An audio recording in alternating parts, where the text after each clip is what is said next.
Hello दोस्तों, आज हम सॉल्व करेंगे छत्तीसगढ़ व्यावसायिक परीक्षा एससीबीटी एग्जाम 2022 जो कि सितंबर में हुआ था लास्ट ईयर।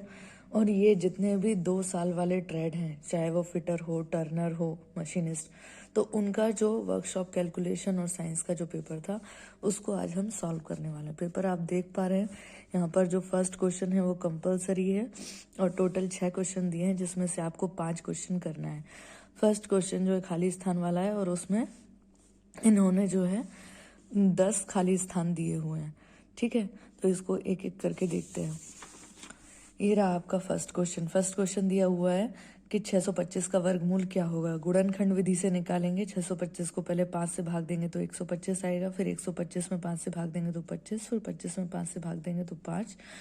तो इस तरीके से 625 को हम क्या लिख सकते हैं, 4 बार अगर 5 का गुणा कर दे तो लिख सकते हैं वर्गमूल के अंदर। तो वर्गमूल के अंदर है ये 4, जब बाहर निकलेगा तो कितने जोड़े बन रहे हैं, 2 जोड़े बन रहे हैं। तो दोनों साइड के 5 जो है निकल करके बाहर आ जाएंगे और 5 गुणा 5 क्या हो जाएगा, 25। तो इस तरीके से 625 का जो वर्गमूल है वो 25 आ जाएगा।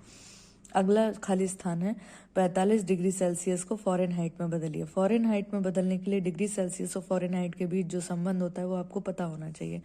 ये जो आप फॉर्मूला देख रहे हैं, डिग्री सेल्सियस बटे 100 बराबर डिग्री ऑफ -32/180, ये जो है डिग्री सेल्सियस और फ़ारेनहाइट के बीच में संबंध दिखाता है। तो इस चीज़ को सिंप्लीफाई भी कर सकते हैं। दोनों साइड 20 से जो है काट देंगे तो ये 100 जो है 20 से जब कटेगा तो कितना हो जाएगा, 5। और 180 को जब 20 से काटेंगे तो 9 हो जाएगा। तो ये इसका सिंप्लीफाइड फॉर्म है। हमको डिग्री सेल्सियस का मान दिया है, फ़ारेनहाइट का पूछा है, हमने 45 रखा। 5 का 45 में भाग गया तो 9 बार चला गया, 9 का 9 में गुणा हो गया, 81 आ गया बराबर डिग्री फ़ारेनहाइट -32। ये 32 माइनस का है, उस साइड जाएगा प्लस का हो जाएगा। इस तरीके से डिग्री फ़ारेनहाइट बराबर 113 डिग्री। अगला खाली स्थान है प्रतिरोध की इकाई क्या है। प्रतिरोध की इकाई ओम होती है। तो आप जो है यहाँ पर ओम, हिंदी में भी ओम लिख सकते हैं और या फिर इसको सिंबल के फॉर्म में भी लिख सकते हैं। अगला खाली स्थान है 4 किलोग्राम और 800 ग्राम का अनुपात क्या होगा। यहाँ पर दोनों राशियाँ अलग अलग, ये किलोग्राम में है, ये ग्राम में है। तो आपको क्या करना है, किलोग्राम को ग्राम में बदलना है। तो 1 किलोग्राम में 1000 ग्राम होते हैं, इसलिए मैंने यहाँ 4 में 1000 से गुणा किया है। और 800 ग्राम ग्राम में ही है, इसलिए उसको एज इट इज़ रखेंगे। 800 से यहाँ पर 20 से 20 कट जाएगा, ये 10 का 4 से गुणा हो जाएगा। 1 मिनट, इसको मैंने सिंप्लीफाई नहीं किया है, सॉरी। तो ये 40/8 या फिर इसको आप लिख सकते हैं 5:1। ठीक है, तो ये जो है इसका अनुपातिक फॉर्म में आ जाएगा। अगला खाली स्थान है आपका साइन 45 डिग्री कितना होगा। तो साइन 45 डिग्री का जो मान होता है वो आपको याद होना चाहिए, 1/√2। ये पूरा यहाँ तक √2 होगा। ठीक है, फिर इसके बाद अगला जो खाली स्थान है, आपको कुछ संख्याएं दी गई हैं और उनका लघुत्तम समावर्तक निकालने के लिए कहा गया है। ये संख्याएं 12, 18, 6, 36 का लघुत्तम समावर्तक निकालना है। 12, 18, 6, 36 का जो हम लघुत्तम समावर्तक निकालेंगे फाइनली, जब तक ये 1, 1, 1 लास्ट में नहीं आ जाता, इन सबको आपस में गुणा करेंगे। 2 दूनी 4, 4 तिया 12, 12 तिया 36। तो इस तरीके से 36 इनका लघुत्तम समावर्तक आ गया। ये हमारा आंसर है। अगला क्वेश्चन है बीजगणित का। ए की पावर कुछ नहीं है, मतलब 1 है। a into a square into a cube into a की पावर 4। तो जब आधार समान है तो घातें जुड़ जाती हैं। इस नियम से क्या हो जाएगा, 1 + 2 + 3 + 4, तो ए की घात 10 आ जाएगा। अगला खाली स्थान है किस आकृति की गुरुत्व केंद्र उसके आधार से 1/3 ऊंचाई पर होती है। ये त्रिभुज बना हुआ है, इसका जो गुरुत्व केंद्र है वो इस पॉइंट पर होता है और ये h अगर इसकी कुल ऊंचाई है तो h का 1/3 इसका गुरुत्व केंद्र स्थित होता है। तो ये आकृति कौन सी कहलाएगी, त्रिभुज कहलाएगी। इसको याद रखिएगा। अगला है 2 सतहों के मध्य गति का विरोध करने वाले बल को कौन सा बल कहते हैं। तो जब भी एक सतह पर दूसरी सतह गति करती है तो उसका विरोध कौन सा बल करता है, घर्षण बल करता है। लास्ट है लंबाई में वृद्धि और वास्तविक लंबाई के अनुपात को क्या कहते हैं। तो लंबाई में वृद्धि मतलब लंबाई में जो परिवर्तन है और मूल लंबाई, इन दोनों का जो अनुपात है उसको विकृति या स्ट्रेन कहा जाता है। अगला क्वेश्चन है, ये सेकंड क्वेश्चन है, फर्स्ट क्वेश्चन पूरा हो चुका है। अगला क्वेश्चन बीजगणित से है कि x का मान अगर 3 है, y का मान 2 है, तो x³ + 3y² x² का मान क्या होगा। तो हम जो x का मान 3 दिया है उसको यहाँ पर रख देंगे और y का मान 2 दिया है। 3 का 3 में गुणा होगा 27 आ जाएगा और इसको पूरे को 3 चौको 12 हो जाएगा और ये 3 त्रिका 9 हो जाएगा। इसको पूरा सॉल्व करेंगे 135 आंसर आएगा। सेकंड में ही बी क्वेश्चन है, धातुओं के किन्हीं दो यांत्रिक गुणों को समझाइए। तो मैंने यहाँ दो गुण यांत्रिक गुण लिए हैं, प्रत्यास्थता और आघातवर्धनीयता। प्रत्यास्थता क्या होगी, इसको पहले पढ़ने से पहले इसको देख लेते हैं कि ये मान लो कोई माइल्ड स्टील की रॉड है जिसकी लंबाई L है और उसका व्यास D है। अगर हम उस पर बल लगाते हैं, यहाँ दोनों साइड से उस पर बल लगाते हैं, F बल लगाते हैं, तो क्या होगा, माइल्ड स्टील इलास्टिक टाइप का मटेरियल है, वो खिंच जाएगा, उसकी लंबाई परिवर्तित होकर L डैश हो जाएगी और उसका व्यास कम होकर D डैश हो जाएगा। जहां पर L डैश क्या हो जाएगा, जो मूल लंबाई थी उसमें कुछ जो लंबाई में परिवर्तन हुआ है वो जुड़ जाएगी, और व्यास जो है जिसमें परिवर्तन हुआ है वो मूल व्यास से कुछ व्यास में जो परिवर्तन है उसको घटा देंगे। तो ये जो है इस तरीके से हम परिवर्तन निकाल पाएंगे। तो ये जैसे स्प्रिंग का नेचर होता है, माइल्ड स्टील का भी वैसा ही नेचर होता है, जिसको प्रत्यास्थता इलास्टिसिटी बोलते हैं। स्प्रिंग का नेचर कैसा होता है, जब बल लगा कर खींचो तो खिंच जाएगी, और जब बल हटा दो तो वापस उसके ओरिजिनल शेप और साइज में आ जाएगी। यही यहाँ पर लिखा हुआ है, धातुओं का वह गुण जिसके कारण उस पर तनाव बल लगाया जाता है तो वह खिंच जाती हैं, और जैसे ही उस बल को हटाया जाता है वो वापस अपने मूल रूप में आ जाती हैं। उदाहरण के लिए माइल्ड स्टील। अगला है आपका आघातवर्धनीयता का गुण। आघातवर्धनीयता जिससे शीट्स बनाई जाती हैं।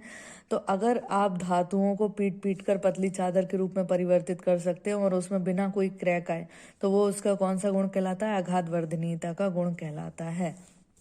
फिर इसके बाद अगला थर्ड क्वेश्चन है, एक 5 ग्राम द्रव्यमान वाला पिंड 500 मीटर प्रति सेकंड की चाल से चल रहा है, उसकी गतिज ऊर्जा जूल में बताना है। द्रव्यमान दिया हुआ है ग्राम में, और इस ग्राम को हम किस में बदल लेंगे, किलोग्राम में। तो जब भी ग्राम को किलोग्राम में बदलते हैं 1000 से भाग देते हैं, इसलिए मैंने जो है 1000 से भाग दिया, या फिर उसको 10 की घात -3 भी लिख सकते हैं।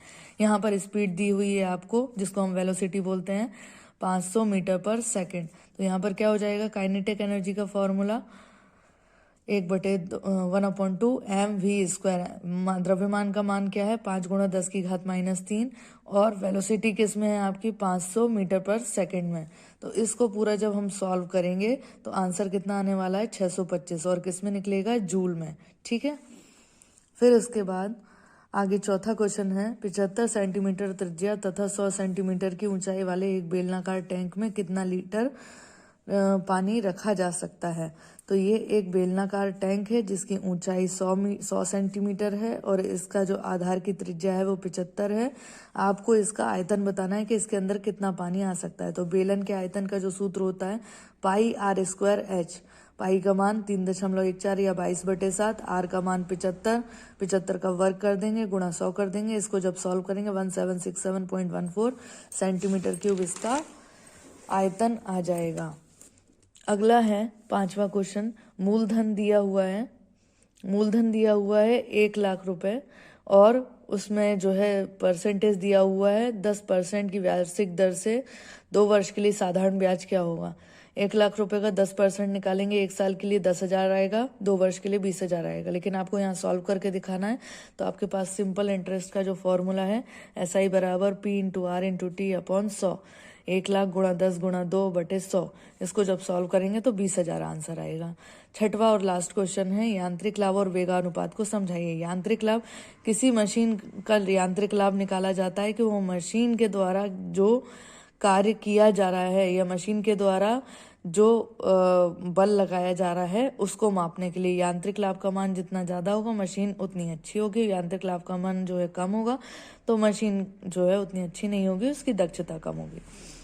तो इसको हम कैसे निकाल सकते हैं, यांत्रिक लाभ ये एक गणना का रूप है जो यांत्रिक प्रणाली द्वारा किए गए प्रवर्धित बल को मापता है। मतलब मशीन जो कार्य कर रही है, मशीन जो बल आरोपित कर रही है उसको जो मापता है।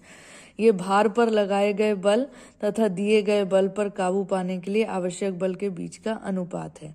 ठीक है, मैंने यहाँ पर एक डायग्राम बनाया, उसको आप देख सकते हैं। कुएं से जो है पानी निकाला जा रहा है, तो बाल्टी जो है वो किसकी तरह काम कर रही है, भार की तरह, और जो व्यक्ति उसको ऊपर लाने के लिए जो बल लगा रहा है वो किसकी तरह काम कर रहा है, प्रयास के लिए। तो यहाँ पर क्या हो जाएगा कि वो व्यक्ति जिस बल से उसको खींच रहा है वो कहाँ आएगा, यहाँ प्रयास की जगह पर, और जितना पानी ऊपर की तरफ खींचकर लाया जा रहा है उसका जो भार होगा वो ऊपर रखा जाएगा। तो ये मशीन द्वारा लगाया जाने वाला बल है। मतलब बीच में ये जो घिरनी है, अगर आप उसको नहीं लगाओगे तो आपको और ज़्यादा प्रयास लगाना पड़ेगा। तो ये घिरनी एक सरल मशीन की तरह काम कर रही है, जिसका हम यांत्रिक लाभ इस तरीके से निकाल सकते हैं कि ये घिरनी द्वारा जितने बल से इस जितने भार के पानी को उठाया जा रहा है, बटे में जितना प्रयास लगाया जा रहा है, जितना बल लगाया जा रहा है इस बाल्टी को ऊपर की तरफ खींचने के लिए, इन दोनों का जो अनुपात है वो यांत्रिक लाभ है। और ये एक विमाहीन राशि है, क्योंकि ऊपर भी बल है नीचे भी बल है, इसलिए इसकी कोई इकाई नहीं होगी। अगला है वेगानुपात। वेगानुपात क्या होता है? वेगानुपात, जैसे यहाँ पर आप लोगों ने झूला देखा होगा, दोनों साइड बैठते हैं और बीच में जो है वो हिंज रहता है। तो यहाँ पर जो है, अगर झूला ना लेकर के इस साइड कोई वेट है जिसको हम इधर बल लगा करके उठा रहे हैं, आप ऐसा कंसीडर करें, और यहाँ पर इसका जितना वेट इस यहाँ पर पुल करके उठा पा रहे हैं, तो वो जितना डिस्टेंस ऊपर की तरफ मूव किया, और ये जो प्रयास है जितना आप बल लगाकर खींच रहे हैं, तो ऊपर से नीचे तक आपने जितना प्रयास में जितनी दूरी चली गई, प्रयास द्वारा चली गई दूरी और भार द्वारा चली गई दूरी का अनुपात है ये। क्या कर रहे हैं हम? वेट को अपलिफ्ट कर रहे हैं, यहाँ पर फोर्स अप्लाई कर रहे हैं, वेट ऊपर की तरफ जाएगा, जितना उसमें डिस्प्लेसमेंट होगा वो नीचे लिखा जाएगा, और यहाँ पर जिस बल से उसको नीचे की तरफ खींचा जा रहा है, जितना यहाँ पर डिस्प्लेसमेंट हुआ है उसको ऊपर लिखा जाएगा। तो यहाँ भी ऊपर दूरी है नीचे दूरी है, इसकी भी कोई राशि नहीं होती, ये भी एक क्या है? विमाहीन राशि है। अगला है आपका एक इलेक्ट्रिक हीटर दिया हुआ है, जिसका करंट है, आपका एम्पियर का करंट है 200 वोल्ट पर कितनी पावर की खपत करेगा। तो इलेक्ट्रिक पावर खपत करने का फॉर्मूला होता है P बराबर VI। V का मान है 200 और करंट का मान है 10। तो इस तरीके से 200 गुणा 10 2000 वाट, या इसको आप 1000 की जगह किलो भी लिख सकते हैं। तो 2 किलो वाट जो है इलेक्ट्रिक पावर की खपत आ जाएगी। इन केस इसको किलोवाट घंटे में निकालने के लिए कहा जाता, और जितने समय के लिए कहा जाता आप उसमें समय से गुणा कर देते और इसकी इकाई आ जाती किलोवाट आवर। फिलहाल हमको इस क्वेश्चन में सिर्फ इलेक्ट्रिक पावर वॉट में ही निकालने के लिए बोला गया था, तो हमने उसको निकाल दिया, जो कि 2 किलो वॉट आया है। आई होप आपको समझ में आया होगा। अगर आपको कोई भी दिक्कत जाती है तो आप कमेंट बॉक्स में लिख सकते हैं। Thank you so much.